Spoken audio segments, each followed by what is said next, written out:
Welcome everyone, and thank you for watching this video where we're going to be walking through how to create standards-based rubrics from authentic performance tasks. Again, as I've said in the other videos you may have watched, I hope that this video is a confirmation of the good work that you're already doing. In many cases, we are creating standards-based rubrics to pair with our authentic performance tasks in order to make sure that our students are taking the knowledge that they've learned and applying it to new scenarios. So, if anything, I hope this confirms the great work you're already doing, but may give you one or two new strategies as you're thinking about your classes for next year. And as always, if you have any questions, if I'm not clear on something, if I've covered something that doesn't necessarily apply to your division or to your department, if you want me to look over anything that you're doing this summer, please let me know. My job is to equip you with whatever you need to meet the needs of your students as we try to meet our school's mission of striving for excellence and embracing diversity. And it is a privilege to work with so many amazing educators as we go through this process to try to achieve our school mission. So let's get started. So before we take a look at standards-based rubrics, let's talk about what's important. What are the real goals of doing these kinds of rubrics, and how does that help our students? Ultimately, what we're trying to do in this 3-year process is to create curriculum that allows students to take ownership over their own learning, where the shift in terms of what success looks like goes from, well, my teacher determines how well I do, to I determine how well I do. And that creates a better relationship between us and our students. It creates the metacognition and the self-reflection that students need to be successful at whatever they want to do after they leave us. So because of that, students need to know a few things, and our standards-based rubrics or grading tools can help them do this.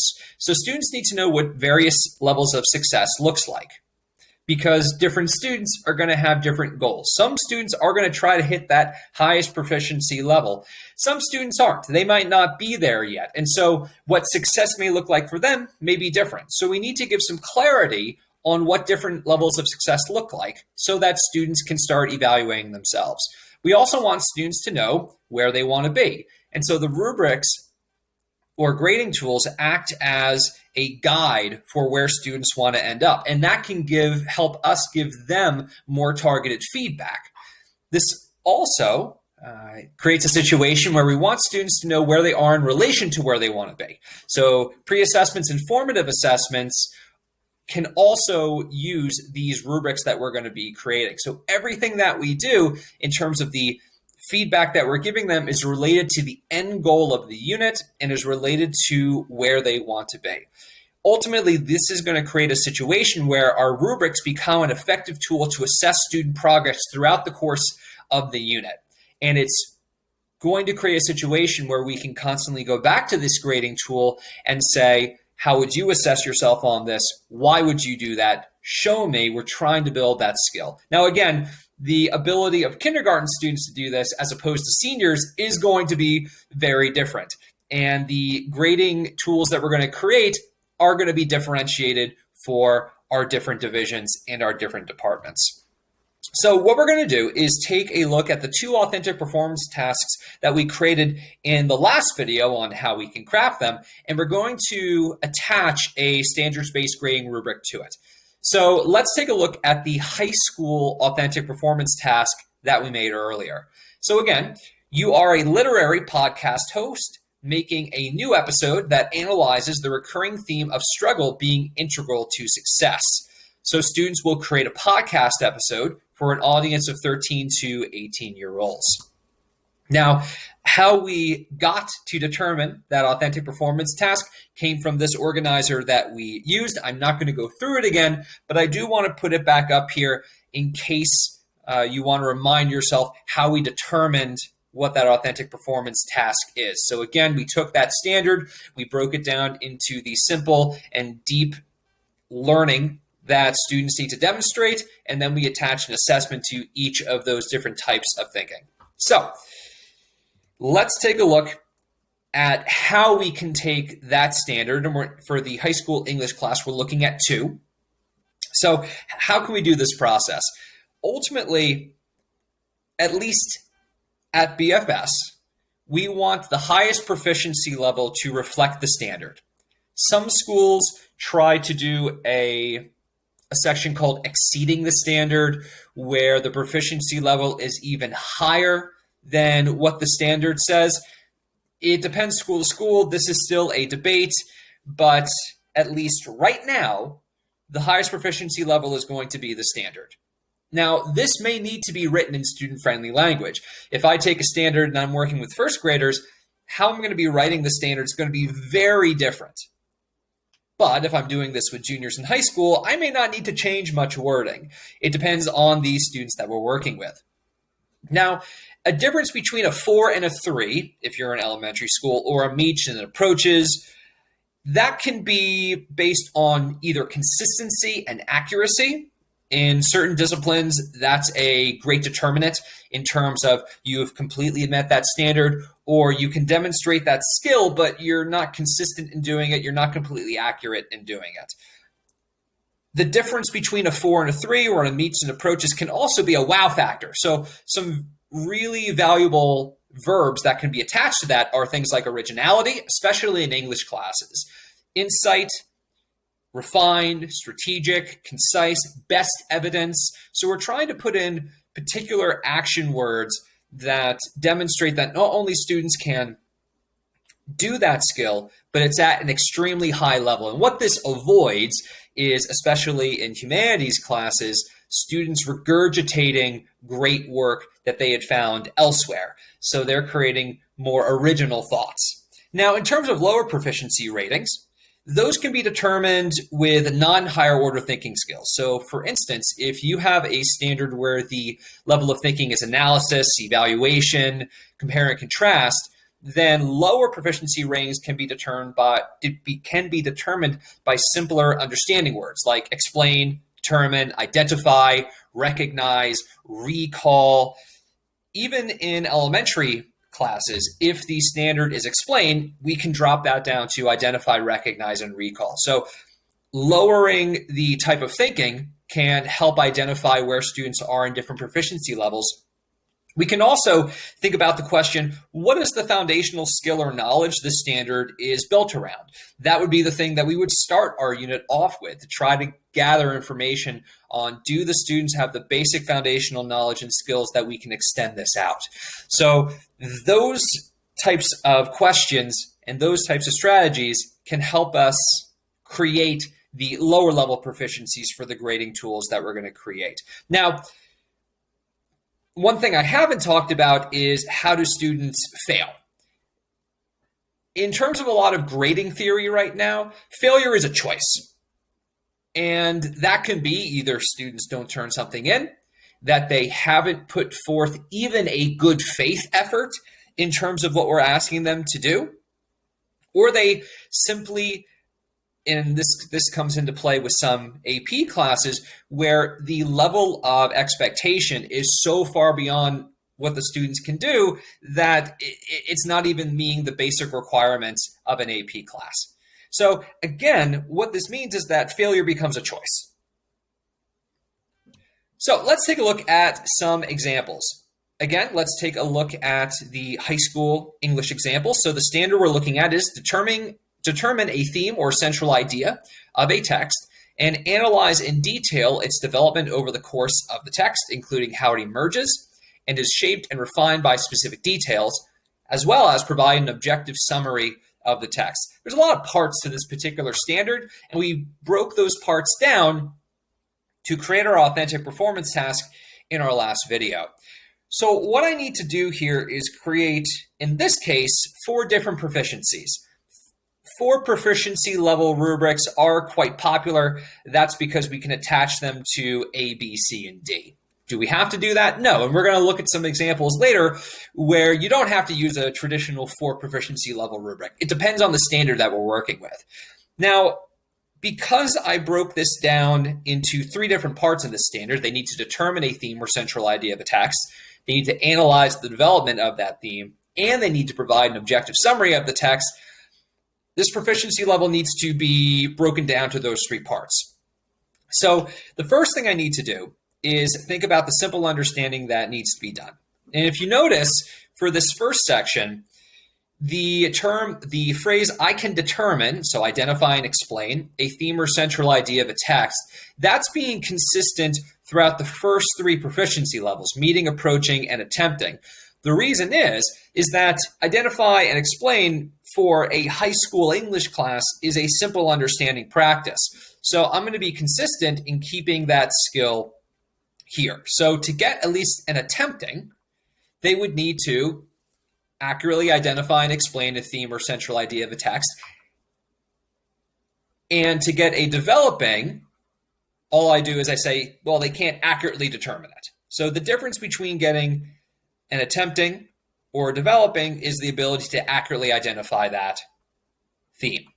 Now, in terms of hitting the part of the rubric that says provide an objective summary of the text, what I've done is use some of these key verbs. So I can provide a concise and refined, accurate summary of the text, because students can find summaries of text anywhere, but is it concise? Is it refined? Is it accurate? So there are three things that's going to differentiate that from approaching, which is an accurate summary of a text. Sure, can you do that skill? Yes, but is it concise? Is it refined?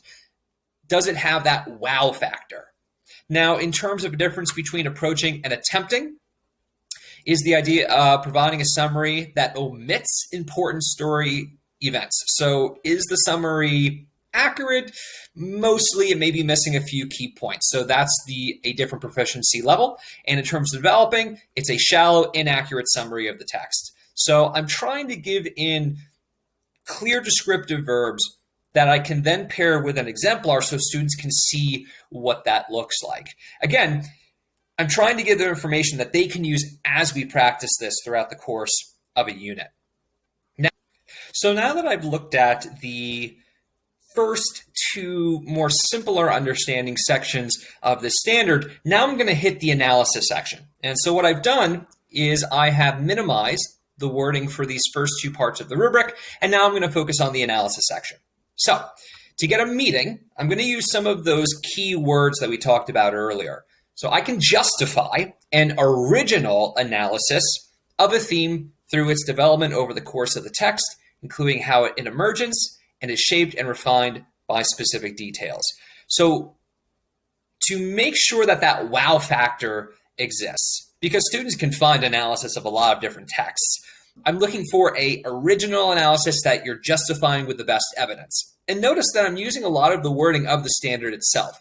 Now, this is appropriate for especially upper level high school classes, and even most 9th and 10th grade classes. But if this was middle school or elementary school, I may do some initial translating so that students can access it more effectively. And I would also take the first day or two of the new unit to make sure that students fully understand the wording of this. We may even translate it further over the course of the unit. So to get the difference between a meeting and approaching, I'm going to use some of those words like inconsistency and inaccurate. So I can provide an inconsistent analysis of a theme through its development over the course of most of the text. So what that means is, are students at some points accurately analyzing a theme? Yes. Have they missed some key points? Probably.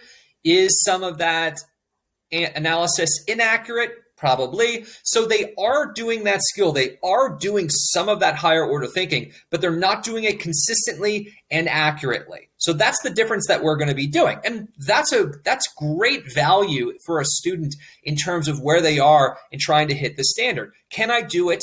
Sometimes, yes. Now, what's the difference between approaching and attempting and developing? Well, because I've broken down the more simple understanding basics of the standard I can determine a theme or central idea of a text, and I can provide a summary of that text. What I've done for attempting and developing is saying I cannot provide an accurate analysis of a theme through its development over the course of the text. And what I've added is the idea that that analysis is extremely shallow and it's inconsistent. So you can't do it, and what you do provide is so shallow that it isn't actually analysis. But they can still get an attempting if they can determine the theme or central idea and provide a summary. Now, what they also have to do is at least try to analyze it. So in terms of this particular standard, what I'm going to look for first is, can they explain the theme of the text? And can they provide an accurate analysis that maybe omits some key story details? That gets them to that attempting. What they then have to do is not only provide an accurate summary of the text to hit and approaching, but they have to at least, in some cases, demonstrate analysis. And again, to meet it, they have to do it all consistently and have that wow factor. Now, this is the first of the two standards we're looking at in our authentic performance task. Let's look at the speaking standard. So let's take a look at the speaking standard for this example. So the speaking standard we're looking at is that students will present information, findings, and supporting evidence clearly, concisely, and logically, such that listeners can follow the line of reasoning, and the organization, development, substance, and style are appropriate to purpose, audience, and task. So what we did was we took this standard using our graphic organizer from the last video. We broke down the different levels of thinking that students need to do, and we attached assessments to them. And I'm going to use all of that to inform this rubric. So to get a meets, I'm going to use the language of the rubric as much as possible, and I'm going to put in one of those key wow words. So I can create an insightful presentation with information, findings, and supporting evidence that is clear, concise, and logical, so that listeners can consistently follow my line of reasoning. Now, if a student asks, well, what does insightful mean? This is where I use the exemplars to better show them this is what I'm looking for in terms of what an insightful presentation is. The second part is that my organization, development, substance, and style of my product are appropriate, relevant, and engaging for my audience. So I'm adding some of those wow words in. Now, what's the difference between meeting and approaching? Now, again, I'm going to try and hit issues of inconsistency or inaccuracy. I'm going to take away those wow words. So this would be that students, can they do the standard? Yes, but is it to the level that we want? Is it consistent? Is it accurate? No. So let's take a look at the approaching section. I can create a presentation, so I'm taking out the insightful word, with information, findings, and supporting evidence that is clear, concise, and logical, so my listeners can follow my line of reasoning. So the difference between approaching and meeting for this section of the rubric is that wow factor. It's not just you did it, it's you've done something that is to a extremely high level. Now, in terms of the next section, I'm saying that the organization, development, substance, and style of my product are appropriate for my audience. So I'm taking off the wow words of relevant. It's completely connected to the topic that you're looking at, and engaging. Now, in terms of what relevant and engaging looks like in a presentation, this is when I'd use my examples. In terms of the attempting proficiency, so now I'm going to try and hit a simpler level of thinking. I can create a presentation with information, findings, and shallow supporting evidence. When you're creating a presentation, especially if it's argumentative, you have to use accurate evidence. So maybe they're choosing evidence that isn't completely convincing to me as a listener. So even though the presentation is clear, concise, or logical, and an or are great words to put into rubrics. So if at least it's clear or concise or logical, they would hit attempting, and listeners can somewhat follow my line of reasoning.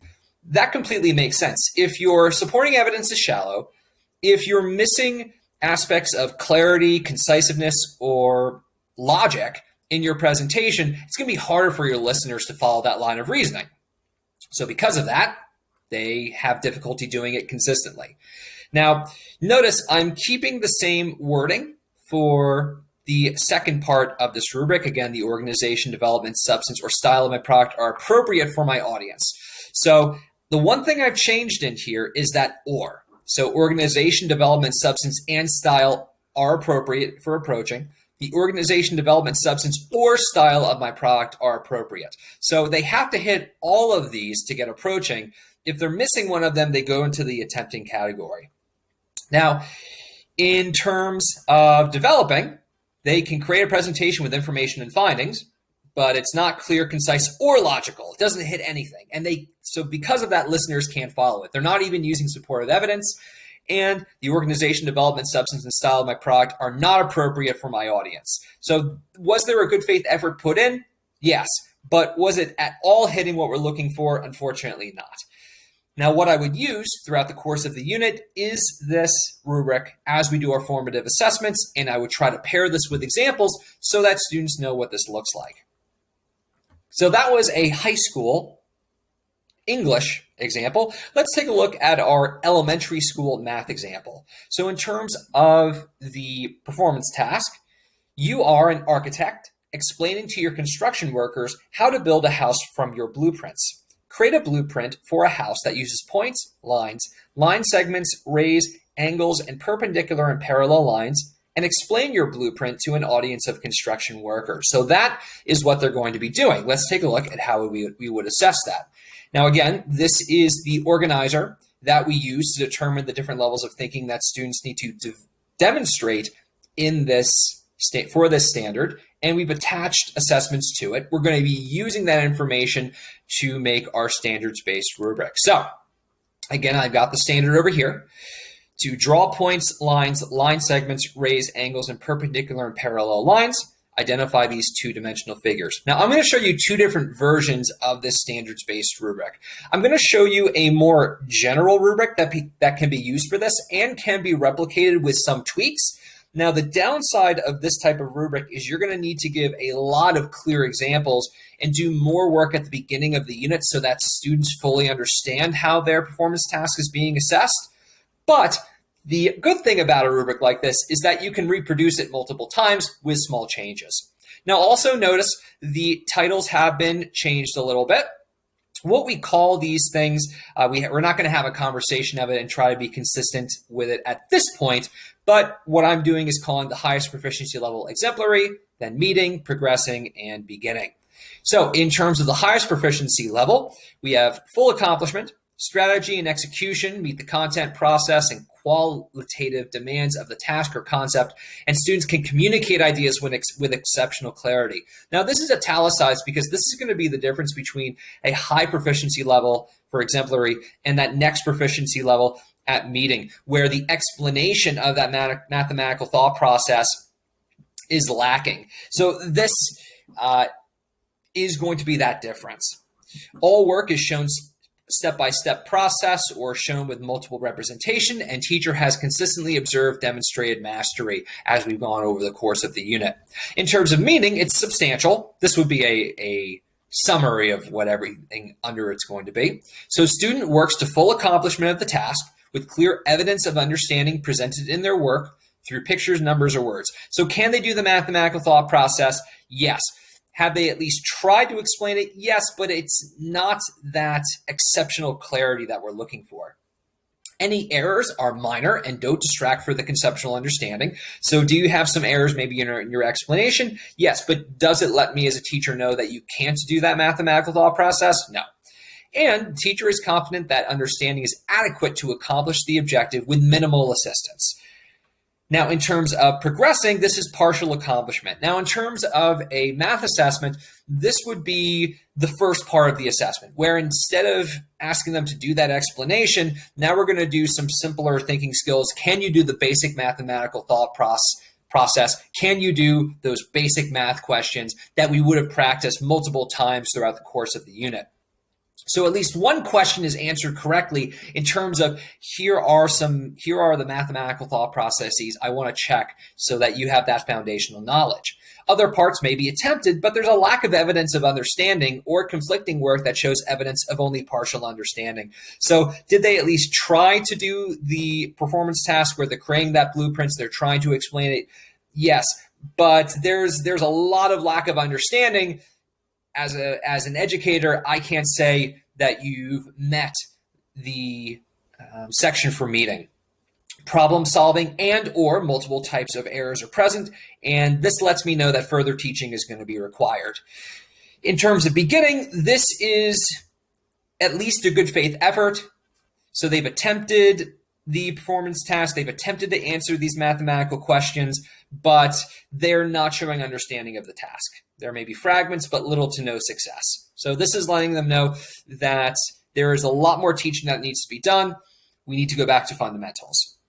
Now, can this rubric be used again with different math standards? Yes, maybe there need to be slight retweaking, but the extra work that needs to be done with a standard like this is lots of examples so students know what we're looking for. Now, if we want to do a more traditional standards-based rubric for this particular standard, here's what this might look like. Now, I'm trying to use words for elementary school like I can. It makes it a little bit clearer. So in terms of exemplary and meeting, I can identify lines, line segments, rays, angles, and perpendicular and parallel lines every time. So this goes back to those simple mathematical questions. Can they answer every basic math question I'm giving at the beginning of an assessment so that I know and the students know that they can do that mathematical thought process? That's the basics. Now, in terms of progressing, they can identify at least one point, line segment, ray, and perpendicular and parallel line. I know you can at least do that. They try other parts, but they're missing accuracy. And in terms of beginning, they try to identify this, but they're not getting it. They need more practice. Now, let's go to that higher order thinking section. So I can make, so this is where we're getting to that creation aspect of that higher order thinking skill. I can make a 2D drawing that uses points, lines, line segments, rays, angles, and perpendicular and parallel lines. So you can make it. And they can communicate ideas with exceptional clarity.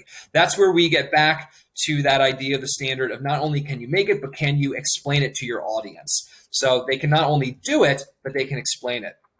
To get to a meeting, they can make a 2D drawing that uses points, line segments, rays and angles, and perpendicular and parallel lines, but they're not explaining that with exceptional clarity. So can they make it? Is it accurate? Yes, but their explanation isn't exceptionally clear. They don't have that wow factor. In terms of progressing, I can make a 2D drawing that is missing points, lines, line segments, rays, angles, and perpendicular and parallel lines. So when they actually make that blueprint, they're missing some of the components that we need in the standard. Now, this standard provides more clarity in terms of what we're looking for, and it'd be a little bit easier to pair with examples. There wouldn't be as much time I might need to connect this with, but I can't reproduce this like I would the other rubric. Are both of them fine? Yes. So let's take a look at some other grading tool examples, because we don't have to do a 4 proficiency level standards-based rubric. We can do something like this. This is a 1 proficiency level rubric where we have the standard in the middle, we note any weaknesses on the left, and we note any strengths on the right. Now, when would you use a rubric like this? Well, sometimes our students can get very hung up on a grade, but they're not actually focusing on the learning. They're not actually focusing on what they can do and what they might need to do in the future to get better at that skill or content knowledge that we're introducing to them. So to get them away from a grade, a numerical value of their accomplishment, we can use this especially well for formative assessments, where we say, okay, here's what we're trying to hit. And here's where you're doing really well. Here's where you need more improvement. And this gives really valuable feedback and targeted feedback so that students know what they need to improve upon without just focusing on the grade. If you do an AP class in high school where the rubrics that you're given or the tasks that students are asked to do, every single student in that AP class wants to get the highest proficiency. You can use those sections for the standard and then let them know their strengths and weaknesses in relation to that. So this particular example is for my AP research class. There aren't necessarily standards for AP research. There are enduring understandings, but it's fairly flexible. They're extremely broad. And so what we've done is I've taken some of those enduring understandings, put them in the middle, and then I can let students know where their weaknesses and strengths are, because almost every student in my AP research class is in there to get a 5. So because of the environment that I have, I'm focusing on feedback. Now, another example that you can use for standards-based rubrics is this. This is a 3-level proficiency rubric. Now, this is from a Common Core standard for history and social science, and the standard is to compare the point of view of 2 or more authors for how they treat the same or similar topics including which details they include and emphasize in their respective accounts. Now, if you notice, I'm keeping most of the language of that standard. What I'm doing, though, is saying for the highest proficiency level that students need to accurately and insightfully compare those points of view. So there's that wow factor. Now, to get a next level, they have to be, their compare and contrast has to either be inaccurate or shallow. So they can be accurate, but it doesn't have that depth that I'm looking for, or it can have that depth, but some of that comparison is inaccurate. And to get that lowest proficiency level, it's not only inaccurate, and it's shallow. Now, again, I would want to pair this with examples so that students know what these different proficiency levels look like, but I really can't make a fourth proficiency level for this. This is a particular standard. We're trying to break that down into 4 different proficiencies would be fairly difficult. So it's being broken down into 3. There are some standards where it's better to break it down to 2, where it's either a student can do it or they can't. Now, the challenge for us becomes, what numerical grade am I going to give for these different proficiency levels? And that's going to be different class to class, division to division, department to department, and teacher to teacher. I want to show one more example. Now, I've got a 1 proficiency level rubric here, and I've got this to demonstrate when a rubric is not sufficient for a particular task or standard. This, again, is from an AP research class that I have. And something that they are specifically assessed on is their lit review. This is saying, here is the current research that's being done on this topic. Here are the gaps that exist in that topic. Here are the common definitions that my audience needs to know. And this leads to my research question. Now, everything in that standard section comes from the language of the AP research rubric that's used when they submit their research paper in April. And the problem with these particular standards is they're extremely broad. They don't give students enough information to let them know how they're doing in regards to what they're being assessed at. So what I've done is I put the standard in the middle, and I can give them weaknesses and strengths as we learn how to make a lit review. But I need a better grading tool to walk them through this process. So when you have a standard that is so overly broad that a rubric isn't going to be sufficient, and this works really well in elective classes, in fine arts, in some foreign language standards, sometimes you need something better than a rubric. So in this case, I'm going to do a checklist. Now, I'm going to move my cursor down just a bit. Take a look at this checklist. What I've done is broken down the most essential components of a lit review, which is extremely broad, and I've made it more specific so that students can use this as they create their lit review to say, have I met all the qualities and qualifications that are essential that the AP research readers are going to be looking for. So I've made it very clear. I've attached it back to that 1 proficiency level rubric that I can use. And in terms of the checklist, I'm going to put 3 different things I can say. I can say, yes, you've done it, which means you've done it to the level that AP research wants. No, you haven't done it. You haven't even addressed it. You have missed this. You need to add it in. Or it's not sufficient. In that case, we're hitting that inconsistency and inaccuracy section, where maybe if they've done, let's say, row 2 of the criteria, but it might be shallow. It might not be to the level that the AP research readers want, or it's inconsistent, where you've done it in some ways, but you're missing something. You're not being consistent throughout the course of that lit review. So what I would do in this particular unit is pair the checklist and the rubric together. So students can look at the checklist. That's going to give them a very clear indication of what the AP research readers are looking for. And then I can connect that back to the rubric that the AP research readers actually use to assess the lit review section of their research paper. So again, sometimes a rubric isn't going to be sufficient and a checklist is going to be better. That depends on the standard, that depends on the class, that depends on the department and the division. Now, I just gave a lot of information, and maybe I wasn't clear on something. Maybe I didn't address something that applies to your department, division, or class. If that's the case, please let me know. Again, as I said at the beginning of this video, I want to equip you with whatever you need to meet the needs of your students as we're trying to empower them to take ownership over their own learning. So, if there's anything I can do to clarify this or even review certain grading tools that you've been using in your classes and that you may use next year, please let me know. Thank you for watching this video. Have a great day.